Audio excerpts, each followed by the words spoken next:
வணக்கம் நண்பர்களே. கலைஞர் தான் மேகதாது அணை குறித்த அந்த கேஸை உச்சநீதிமன்றத்துல இருந்து வாபஸ் வாங்கினாரா? கலைஞர் மேகதாது பிரச்சனையை தீர்ப்பதற்கு 5 முறை முதலமைச்சராக இருந்தும் எந்த நடவடிக்கையும் எடுக்கவில்லையா? இதற்கெல்லாம் காரணம் திமுக தான் என்ற எதிர்கட்சிகளோட குற்றச்சாட்டுக்கு பதில் சொல்லித்தான் நம்ம இந்த காணொளி பார்க்க போறோம். காணொளிக்குள்ள போறதுக்கு முன்னாடி திராவிட பேச்சரங்க சேனலை சப்ஸ்கிரைப் பண்ணிக்கோங்க. மேகதாது பிரச்சனை எப்போதுல இருந்து இது அமைக்கப்பட்டது அப்படின்னு சொல்லி பார்த்தோம்னா 1924லயே இந்த ஒப்பந்தம் போடப்பட்டது. அப்ப பிரிட்டிஷ் ஆட்சி, அப்ப மெட்ராஸ் மாகாணம், மைசூர் மாகாணம் என்று இருந்தது. அப்ப இந்த 24ஆம் ஆண்டு போடப்பட்ட ஒப்பந்தம் என்னவென்றால் 50 ஆண்டு காலம் ஒப்பந்தம். இந்த மேகதாது பிரச்சனைக்கு 50 ஆண்டு கால ஒப்பந்தம் போட்டது. இந்த ஒப்பந்தம் 1974ல இந்த ஒப்பந்தம் முடிவுக்கு வருது. அதற்கு பிறகு 1968ல அறிஞர் அண்ணா ஆட்சியில தான் ஹேமாவதி அணை கட்டணும் அப்படின்ட்டு கட்ட ஆரம்பிக்கிறாங்க. அப்போது இந்த அணை கட்டுறதுக்கு பேச்சுவார்த்தை நடத்துவதற்காக அப்போ அறிஞர் அண்ணா முதல்வராக இருந்தாரு. கலைஞர் பொதுப்பணித்துறை அமைச்சராக இருந்தாங்க. மாதவன் சட்ட அமைச்சராக இருந்தாங்க. அப்போ இவங்களெல்லாம் கூட்டிட்டு போயிட்டு இந்த மேகதாது பிரச்சனை சார்பாக டெல்லியில ஒன்றிய அரசாங்கத்துக்கிட்ட பேச்சுவார்த்தை நடத்துறாங்க. எப்போனாக்க ஆகஸ்ட் 19, 20 தேதிகள்ல டெல்லியில போய் பேச்சுவார்த்தை நடத்துறாங்க. இந்த பேச்சுவார்த்தையில கர்நாடக சார்பா பொதுப்பணித்துறை அமைச்சர், மைசூர் மாகாணத்தோட பொதுப்பணித்துறை அமைச்சர் கர்நாடகாவில அங்க கலந்துக்கிறார் இந்த பேச்சுவார்த்தையில. அப்போ ஒன்றிய நீர்வளத்துறை அமைச்சரா இருந்தவர் KL ராவ் அவர்கள் இருக்காங்க. அப்போ இந்த பேச்சுவார்த்தையில எந்த ஒரு தீர்வும், சுமூகமான தீர்வு ஏற்படவில்லை.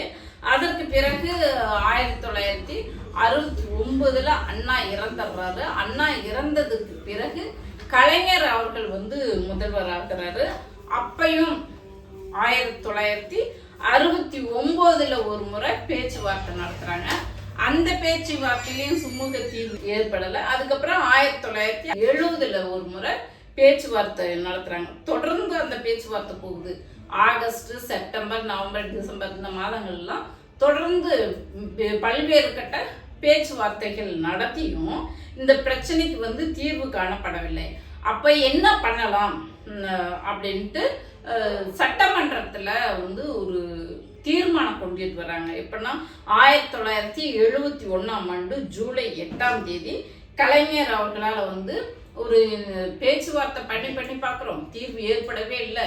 அதனால நம்ம நடுவர் மன்றம், காவிரி நடுவர் மன்றம் ஒன்று அமைக்க சொல்லி ஒரு தீர்மானம் கொண்டுட்டு வருவோம் அப்படின்னு சொல்லிட்டு திமுக ஆட்சி காலத்துல தான் 1971ல காவிரி நடுவர் மன்றம் அமைக்க வேண்டும் என்று ஒரு தீர்மானம் போடுறாங்க. அனைத்து கட்சிகளும் அதுக்கு ஒப்புதல் தெரிவிச்சு அந்த தீர்மானம் பாஸ் ஆகுது. அப்படி பாஸ் பண்ண தீர்மானத்தை ஒன்றிய அரசாங்கத்துக்கிட்ட கூட்டிட்டு போய் கொடுக்குறாங்க. அந்த தீர்மான மசோதாவை கொடுத்துட்டு உடனே எங்களுக்கு காவிரி நடுவர் மன்றம் அமைக்க வேண்டும் அப்படின்னு சொல்லிட்டு கோரிக்கை வைக்கிறாங்க. கோரிக்கை வச்சதோட நிறுத்தல, நடுவர் மன்றம் அமைக்க வேண்டும் என்று சொல்லி சுப்ரீம் கோர்ட்லயும் உடனே வழக்கு தொடுக்கிறாரு கலைஞர். எப்பன்னா 1972ல மே 25ஆம் தேதி உச்ச நீதிமன்றத்துல வழக்கு தொடுக்கிறாரு. 72ல அப்ப அம்மையார் இந்திரா காந்தி தான் அவங்க பிரதமரா இருக்காங்க. அப்போ பிரதமர் சென்னைக்கு வராங்க. எப்போ வராங்கனாக்கா 1972 மே 25ஆம் தேதி சென்னைக்கு வராங்க. சென்னைக்கு வரும்போது கலைஞர் போய் இந்த மாதிரி எங்களுக்கு மேகதாது அணை பிரச்சனைய சுமூகமா முடிச்சு கொடுங்க, தமிழ்நாட்டுக்கு நீர் வர மாதிரி முடிச்சு கொடுங்க அப்படின்னு சொல்லிட்டு அப்போதைய பிரதமராக இருந்த இந்திரா காந்தி அம்மா கிட்ட கலைஞர் கோரிக்கை வைக்கிறாங்க. சரி, நாம இதை பேச்சுவார்த்தை மூலமாக தீர்வு காணலாம் அப்படின்னு இந்திரா காந்தி அம்மா கூப்பிடுறாங்க. அதாவது கர்நாடகாவும் தமிழ்நாடும் சேர்ந்து ஒரு கோரிக்கை வைக்கலாம், பேச்சுவார்த்தை நான் நடுவராக இருந்து உங்களுக்கு தீர்வு காண்றேன் அப்படின்னு சொல்லிட்டு கூப்பிடுறாங்க. கூப்பிட்டவங்க ஒரு டிமாண்ட் வைக்கிறாங்க.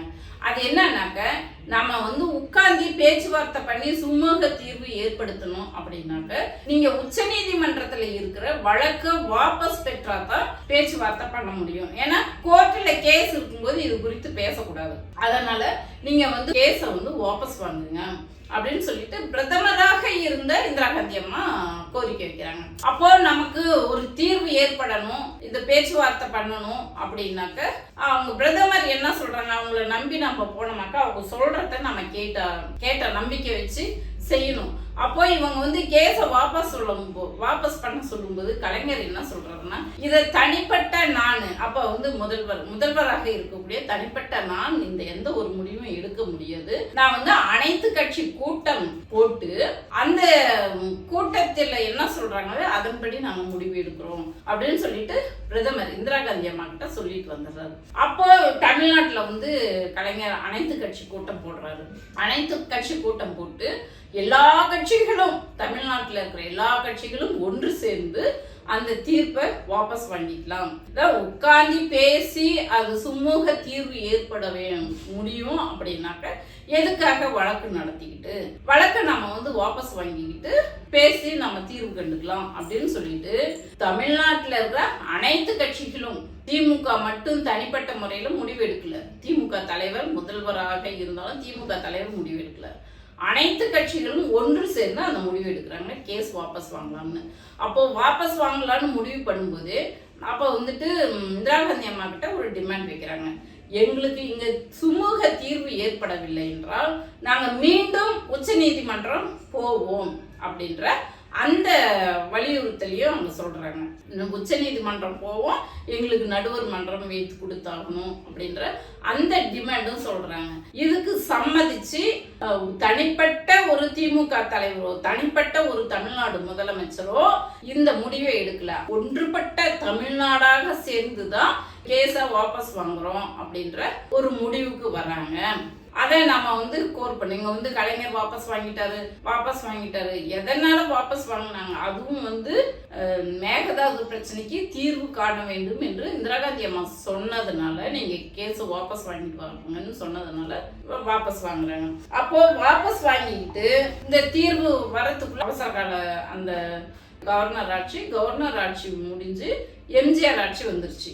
திமுக ஆட்சி வர முடியல. அப்போ வந்துட்டு எம்ஜிஆர் வந்து ஆட்சி செஞ்சாரு. இந்த மேகதாது பிரச்சனைக்காக ஒரு நடவடிக்கையுமே எடுக்கல. அந்த காவேரி நடுவர் மன்றம் அமைக்கிறது குறித்து அவர் வந்து எந்த முயற்சியுமே பண்ணல அப்படிங்கிறது தான் இங்க வந்து வரலாறாக இருக்குது. அதற்கு பிறகு காவிரி நடுவர் மன்றம் அமைக்க வேண்டும் என்று எம்ஜிஆர் மறைந்த பிறகு மீண்டும் திமுக ஆட்சி 1989 வந்தது. மீண்டும் அதற்குண்டான முயற்சிகள் எடுக்கப்பட்டு ஜூன் 2 1990 வந்து காவிரி நடுவர் மன்றம் வைக்கப்பட்டது. அப்போதைய பிரதமர் விபி சிங் அவர்களுடைய சப்போர்ட்டால இந்த காவிரி நடுவர் மன்றம் வைக்கப்பட்டது. கலைஞரால தான் இந்த தீர்வு அந்த காவிரி நடுவர் மன்றம் வச்சுதான் அந்த நடுவர் மன்றத்தின் மூலமாக தான் இன்னைக்கு நம்மளுடைய தமிழ்நாட்டு உரிமைகளை நம்ம வந்து கேட்டு வாங்கி பெற்று இத்தனை வருஷமா பயனடைஞ்சிட்டு இருக்கிறோம். இதற்கு காரணக்கர்த்தா கலைஞர் காவிரி நடுவர் மன்றம் கொண்டுட்டு வந்தது. மீண்டும் வந்து இந்த காவிரி நடுவர் மன்றம் வந்து ஜூன் மாசம் 12 1990 வந்து ஒரு தீர்ப்பு சொல்லுது. காவிரி நடுவர் மன்றம் அந்த இடைக்கால தீர்ப்பும் இறுதி தீர்ப்பும் சொல்லுது. இந்த தீர்ப்பு ஏற்புடையது இல்லாம கலைஞர் வந்து இந்த தீர்ப்பை எதிர்த்து மீண்டும் சுப்ரீம் கோர்ட்ல வழக்கு தொடுக்கிறார்.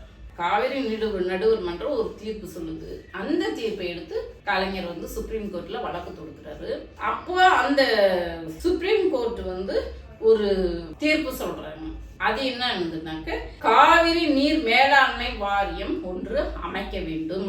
அந்த வாரியம் எப்படி இருக்கணும் அப்படின்னாக்க அட்மினிஸ்ட்ரேட்டிவாகவும் டெக்னிக்கல் பாடியாகவும் அந்த வாரியம் இருக்க வேண்டும் என்று சொல்லி உச்ச நீதிமன்றம் இறுதி தீர்ப்பு ஒன்று கொடுக்குது. இப்போ இந்த தீர்ப்பின் அடிப்படையில தான் வந்து இப்ப நம்ம வந்து நமக்குரிய அந்த தண்ணீரை கேட்டு பெறுவதற்கு இந்த காவிரி நடுவர் மன்றம் காவிரி நீர் மேலாண்மை வாரியமும் சேர்ந்து நமக்கு வந்துட்டு அந்த உரிமையை பெற்றுக் கொடுக்கக்கூடிய அதிகாரத்தை இங்க இருந்து தான் நம்ம பெறுறோம். அதனாலதான் சொன்னது, நமக்கு வந்து தீர்ப்பு வந்து மிக கிளியரா இருக்கு. அதனால நம்ம மேகதாது பிரச்சனை சம்பந்தமாக கர்நாடகாவுல போய் பேச்சுவார்த்தை பண்ணணுன்ற அவசியம் இல்லை. ஏன்னா எப்போதுமே கர்நாடகா வந்து உச்சநீதிமன்ற தீர்ப்பவே மதிக்க மாட்டாங்க. நாம வந்துட்டு கலைஞராக இருந்தாலும் சரி, அம்மையார் ஜெயலலிதாவாக இருந்தாலும் சரி, எப்போலாம் இந்த மேகதாது பிரச்சனை வருதோ, இந்த காவேரி பிரச்சனை வருதோ, அப்போதெல்லாம் நான் உச்சநீதிமன்றத்தில் நாடுகிறேன் என்று சொல்லி உச்சநீதிமன்றம் போய் தான் நம்ம வந்து நியாயத்தைய தீர்ப்பை வாங்கிட்டு வந்துருக்கோம். பேச்சுவார்த்தைக்குன்னு போனா எப்போதுமே பேச்சுவார்த்தையில வந்து கர்நாடக அரசாங்கம் வந்து ஒத்து வந்ததே இல்லை. அது பிஜேபியாக இருந்தாலும் சரி, காங்கிரஸாக இருந்தாலும் சரி, அவங்க வந்து தமிழ்நாட்டுக்கு ஃபேவரா இது வரைக்கும் எந்த ஒரு நடவடிக்கையும் எடுத்ததில்லை. 2 தேசிய கட்சிகளும் காவேரி நீர் சம்பந்தமாக தமிழ்நாட்டுக்கு துரோகம் தான் பண்ணிட்டு இருக்காங்க. அதை கடந்த 5 ஆண்டு காலத்துல நம்ம திராவிட மாடல் முதல்வர் அவர்கள் காங்கிரஸ் கூட கூட்டணி வச்சிருந்தாலும் அவருடைய அந்த போர் குணத்தாலும் கரெக்டா ஜூன் 12ஆம் தேதியெல்லாம் காவிரி நீர் திறக்கப்பட்டது. கடைமடை வரைக்கும் நீர் போனது. விவசாயிகள் மகிழ்ச்சியாக இருந்தாங்க. கடந்த 5 ஆண்டு கால ஆட்சியில விவசாய நிலம், நெல் உற்பத்தி அதிகமாகி விவசாயம் அதிகமாகி விவசாயிகள் வந்து மகிழ்ச்சியாக இருந்தாங்க. ஆனால் இந்த முறை வந்து இந்த முதல்வர் பேசுறதுக்கே பயப்படுறாங்க. ஒரு பக்கம் பேசினா, இத குறித்து பேசினா பிஜேபி ஒரு பக்கம் கொட்டுவாங்க. இல்ல காங்கிரஸ் கிட்ட பேசி எங்க உரிமையை பெற்றுக் கொடுங்க அப்படின்னு சொல்லி கேட்டாக்க, காங்கிரஸ் வந்து அவங்க ஒரு கால் ஆதரவு, அவங்க காங்கிரஸோட ஆதரவுல தான் ஆட்சி நடத்திட்டு இருக்கிறாங்க, அவங்க ஆதரவை வாபஸ் வாங்கிடுவாங்க அப்படின்ற பயத்துல பிஜேபி கிட்டயும் மோடி கிட்டயும் பேசி எங்களுக்கு தண்ணியை வாங்கி கொடுங்கன்னு கேட்க மாட்டேங்கிறாரு. காங்கிரஸ் கிட்டயும் கூட்டணியில இருந்துகிட்டு காங்கிரஸ் கிட்ட இணக்கமாக போய் அவங்க கிட்ட பேசி எங்களுக்கு தண்ணியை வாங்கி கொடுங்கன்னு கேட்க மாட்டேங்கிறாரு. யாருக்கிட்டையும் பேசாம, பேச வேண்டிய இடத்துல பேசாம உம்முன்னு கம்முன்னு இருந்ததுனால டி. சிவகுமார் என்ன பண்ணிட்டாரு, இந்த முதல்வர் பலவீனமான முதல்வர், அவர் வந்து இவர் வெற்றி பெற்ற உடனே சொல்லிட்டாரு, இந்த முதல்வர் பலவீனமான முதல்வர், மு.க. ஸ்டாலின் போல இல்லை, நாங்க வந்து மேகதாது அணை கட்டியே தீர்வோம்னு டிவிகே வெற்றி பெற்ற உடனே சொல்லிட்டாரு. இப்போ முதல்வர் கூப்பிட்டு நாங்க தமிழ்நாட்டுக்கு தண்ணி கொடுக்க மாட்டோம் அப்படின்னு சொல்லிட்டாரு. இவர் ரிப்ளை என்ன கொடுக்க மாட்டேன்னு சொன்னது மட்டும்தான் செய்திகள்ல வருது. இவர் திருப்பி என்ன சொன்னாரு அப்படிங்கிற வார்த்தை, முதல்வர் என்ன பேசினாரு இன்னும் வரல, எந்த ஒரு பதிலும் வரல. இப்போ குறுவை சாகுபடியும் பொய்த்து போயிடுச்சு, அடுத்தது சம்பா சாகுபடியும் முடிஞ்சிருச்சு. விவசாயம் போனா ஒட்டுமொத்த தமிழ் மக்களும் அரிசி இல்லாம அரிசி பஞ்சம் ஏற்பட்டு நடுத்தெருவில் சோத்துக்கு இல்லாம நடுத்தெருவில் தான் நிற்கக்கூடிய ஒரு சூழ்நிலையை உருவாக்கி இருக்கிறாங்க. விஜயோட ஜனநாயகன் படம் அந்த இதெல்லாம் கொத்து புரோட்டா போட்டு அந்த இதெல்லாம் தூக்கி கிழிச்சு எரிஞ்சிட்டாங்க, போஸ்டர் எல்லாத்தையும். விஜய் அங்கே வரவே கூடாது அப்படின்னு சொல்லிட்டாங்க, வந்தா சூழ்நிலை ரொம்ப மோசமாகும் அப்படின்னு சொல்லிட்டாங்க. அப்படியே அங்கே கர்நாடகாவில் இருக்கிற விவசாயிகள் அனைத்து கட்சிகளும் ஒற்றுமையா இருக்கும்போது பார்க்கலாம், தமிழ்நாட்டில் இருக்கிற கட்சிகள் எப்போதுமே ஒன்று சேர்ந்ததே இல்லை. அனைத்து கட்சி கூட்டம் போடும்போது கூட நாங்களும் எதிர்க்கிறோம், ஆனால் நாங்கள் திமுக கூட நிற்க மாட்டோம் அப்படின்ட்டு தான் அதிமுகலாம் சொல்லிட்டு விலகி இருக்குது. இப்போ எத்தனை கட்சிகள் ஒன்று கூடி தமிழ்நாட்டின் நலன் கருதி, விவசாயிகளின் நலன் கருதி எத்தனை கட்சிகள் வந்து ஒற்றுமையாக இருந்து இந்த பிரச்சனைக்கு சுமூக தீர்வு ஏற்படுத்துறாங்க. ஆளும் டிவிகே முதல்வர் எப்படி இதுவரைக்கும் அவர் வாய் திறக்கவே இல்லை. இதுக்கு மேல இந்த பிரச்சனையை எப்படி ஹேண்டில் பண்ண போறாரு அப்படின்ட்டு பொறுத்திருந்து பார்ப்போம். அது வரைக்கும் நம்மளுடைய நேயர்கள், நண்பர்கள், உங்களுடைய கருத்து என்னன்னு கமெண்ட்ல வந்து சொல்லுங்க. நன்றி.